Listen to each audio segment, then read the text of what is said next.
সবাইকে সংবাদ এক নজরে স্বাগত। সঙ্গে আছি ফাতেমা রশিদ।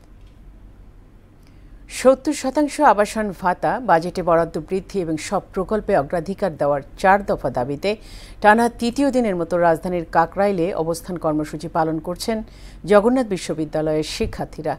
নতুন কর্মসূচিতে বাদ-জুমা বায়তুল মোকাররমের সামনে গণ অনশন কর্মসূচির ঘোষণাও দেন তারা। দাবি পূরণ না হলে আন্দোলন কঠোরতর করার হুঁশিয়ারিও দেন আন্দোলনকারীরা। গণতন্ত্র পুনঃপ্রতিষ্ঠার আকাঙ্ক্ষা বাস্তবায়নে ডিসেম্বরের মধ্যেই নির্বাচন দেওয়া সম্ভব বলে মনে করেন বিএনপির স্থায়ী কমিটির সদস্য নজরুল ইসলাম খান।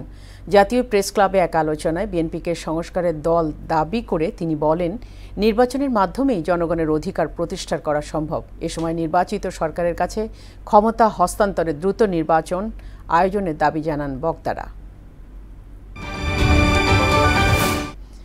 ঈদুল আজহার সামনে রেখে আজ থেকে শুরু হয়েছে দূরপাল্লার বাসের অগ্রিম টিকিট বিক্রি। বাস মালিকদের সংগঠন ফাস্ট ট্র্যাক ওনার্স অ্যাসোসিয়েশনের সিদ্ধান্ত অনুযায়ী ২৯ মে এবং পরবর্তী দিনের টিকিট সংগ্রহ করা যাচ্ছে আজ থেকে। বাসের টিকিট অনলাইন ও সরাসরি কাউন্টার থেকে দুভাবেই কেনা যাবে। ভোর ৬টা থেকে বিকাল ৫টা পর্যন্ত চলবে এই অগ্রিম টিকিট বিক্রি। ঈদুল আজহার প্রভাবে রাজধানীর বাজারে চড়ে গেছে মশলার ঝাঁঝ। মাংস রান্নার প্রয়োজনীয় অনুষঙ্গ এলাচের দাম কেজিতে বেড়েছে ২,০০০ টাকা, আর জিরার দাম বেড়েছে ৪০ টাকা পর্যন্ত। তবে অন্য সব মশলার দাম স্থিতিশীল। এদিকে গরুর মাংস কেজিতে ৫০ টাকা বেড়ে বিক্রি হচ্ছে ৮০০ টাকায়।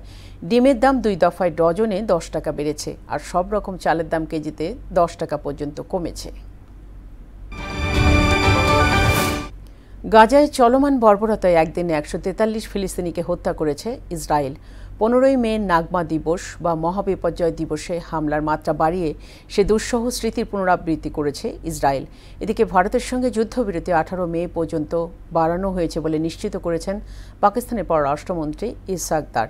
অন্যদিকে পাকিস্তানের সঙ্গে সিন্ধু পানি বন্টন চুক্তি স্থগিতই থাকবে বলে জানিয়েছে ভারত। এই ছিল সংবাদ এক নজরে। সবশেষ খবর সবার আগে জানতে মোহনার সাথেই থাকুন। এতক্ষণ সঙ্গে থাকার জন্য ধন্যবাদ সবাইকে।